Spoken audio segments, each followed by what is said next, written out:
Hello everybody, welcome to That's Football. I'm Mark Goldbridge, and what is your response to Arsenal's, loss against PSG last night? Expectedly, I think some of the response from Arsenal fans is as predictable as it is wrong. Overreaction, of course. The harsh reality is, the harsh truth is, football's changing and the Premier League needs to catch up. PSG were better than Man City in Paris. They were better than Liverpool over two legs. And they were better than Arsenal last night at the Emirates. And they have a better bench. They have a better team. And therefore, losing 1-0 is probably not as horrific as Arsenal want to make out.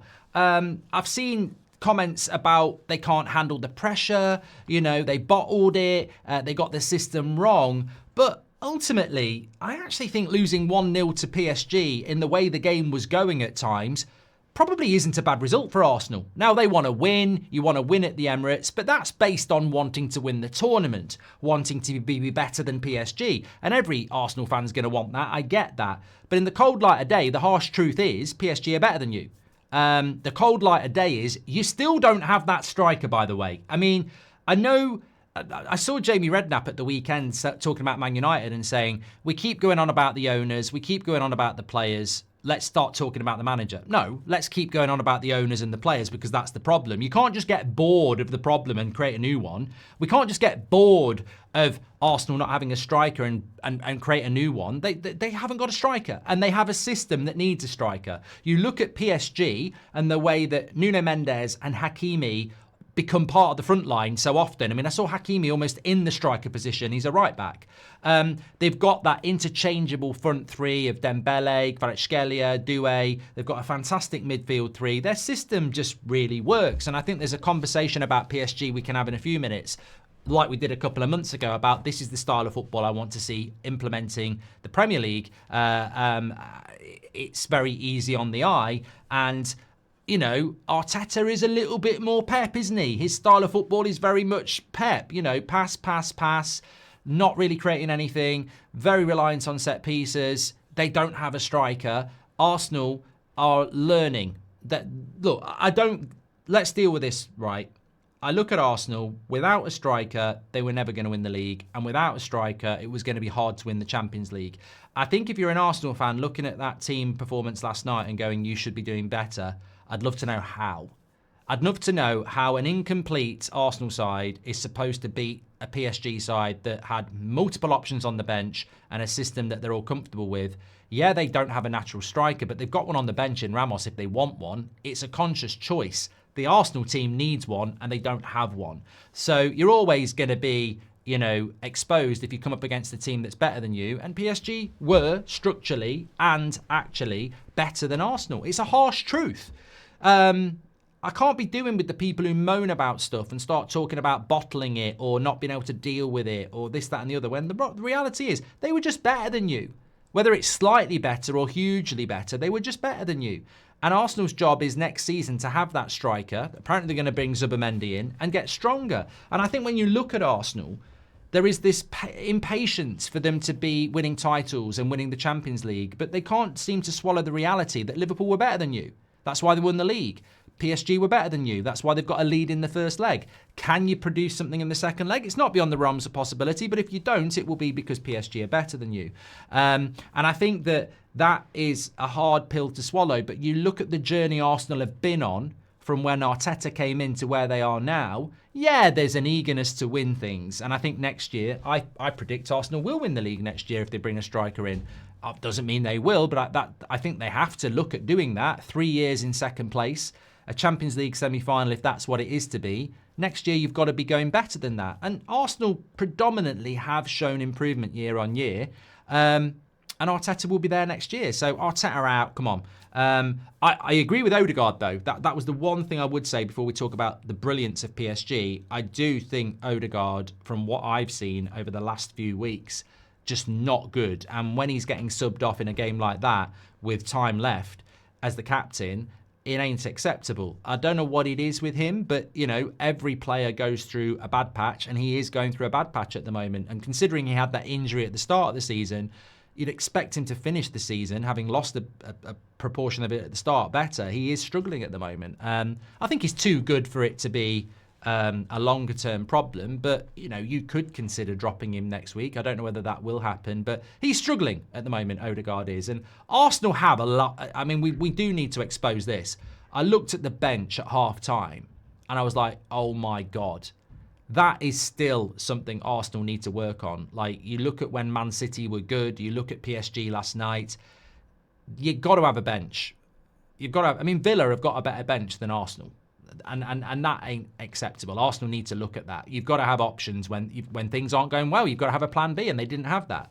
But let's just say the Arsenal disappointment is valid, but the overreaction, the clambering to blame Arteta or say that you bottled it or anything like that. Sometimes you're just not good enough. I remember in the 11 Champions League final at Wembley when Man United played Barcelona, and you want an excuse. But the excuse wasn't there. Barcelona were just way better than us. And you just sort of have to take it on the chin. You do. And I think that I've done this before about PSG. And for years, I found it funny that PSG weren't going to win the Champions League, the amount of money they were throwing at it. But there's a lot of people who throw money at football. And there's a lot of clubs that would like to throw money at football. Newcastle would love to do what PSG do if FFP were to allow it. So let's not pretend PSG are, unique. But I think what they have done is finally they figured out that Mbappe's and Neymar's don't necessarily win you the Champions League. You need to build a team. And if Barcelona do get through Inter tonight, and I'm watching that game, you can join me for that. I'm interested to see what Barcelona can do. But stylistically, these two teams could be a really good final if it's what we end up with. And maybe PSG will fall. Maybe Barcelona will be better than them if they get to the final. I don't know. But what I have to say is that I've been talking about this, and many of you have spoken about this. The Premier League is very robotic, to steal a word from our morning show on the United Stand. It's become robotic. You look at Pep, and we have to mention Pep because the media live up his arse, and so many other clubs have copied Pep. And what is Pep's football? And he's got every right to play it, and it's been very successful. But what it is pragmatic, robotic, systematic. You get the ball, you look after the ball. It's all about passing lanes. It's all about the structure. It's all about, probing this, that, and the other. And it can be quite monotonous to watch. It's certainly not fast-paced. And a lot of teams do it, this relentless passing out from the back. You watch PSG, and I have watched them a few times now, and there is a possession element to it. There was times yesterday in the first half where they had like 70% possession.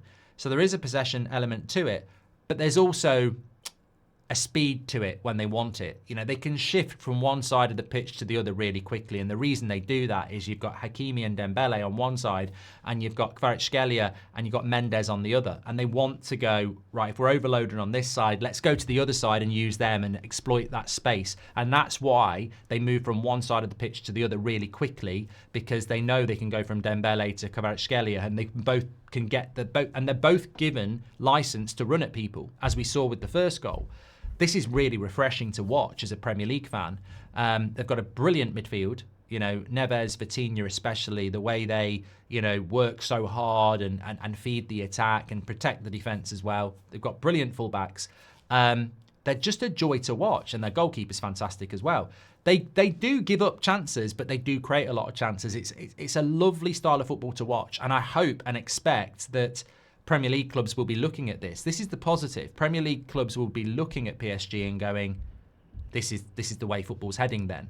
And you look at Pep with his bench always having Doku, Grealish and Savinho on it. If that was Enrique, he'd probably be starting two of them. So I think the negative is obviously we're probably going to lose an English club again to PSG.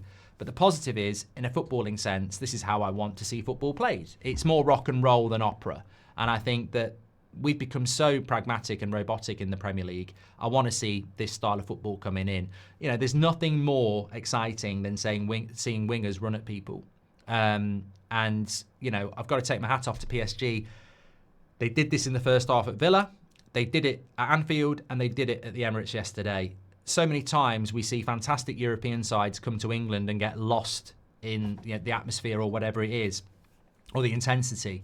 And PSG have countered that in every occasion, apart from obviously the Emirates earlier on in the season. So they deserve credit. We can all moan about Arsenal, but they deserve credit.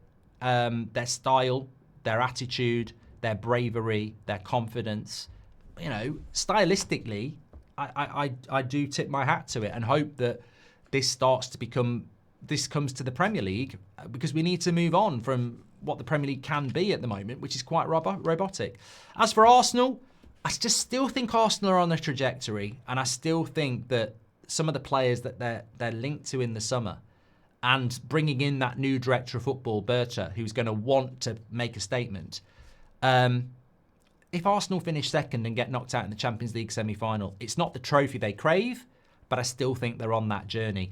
And honestly, when I look at that Arsenal side last night and I look at that PSG side last night, whatever you think about the styles of play, PSG's bench was superior to Arsenal, and you need that in games like that in the second half. And PSG's firepower was superior to Arsenal, and you need that in a game like that. And ultimately, it finished 1-0. If Arsenal had that firepower and they had that bench, maybe they put away some of the chances they had. Maybe they get a 1-1, maybe they get a 2-1, and maybe they're more competitive in the second leg. So it is these fine margins. Thanks everyone for watching. Get your comments in. We're back tonight with Barca against Inter. Make sure you subscribe. I'll speak to you on the next one.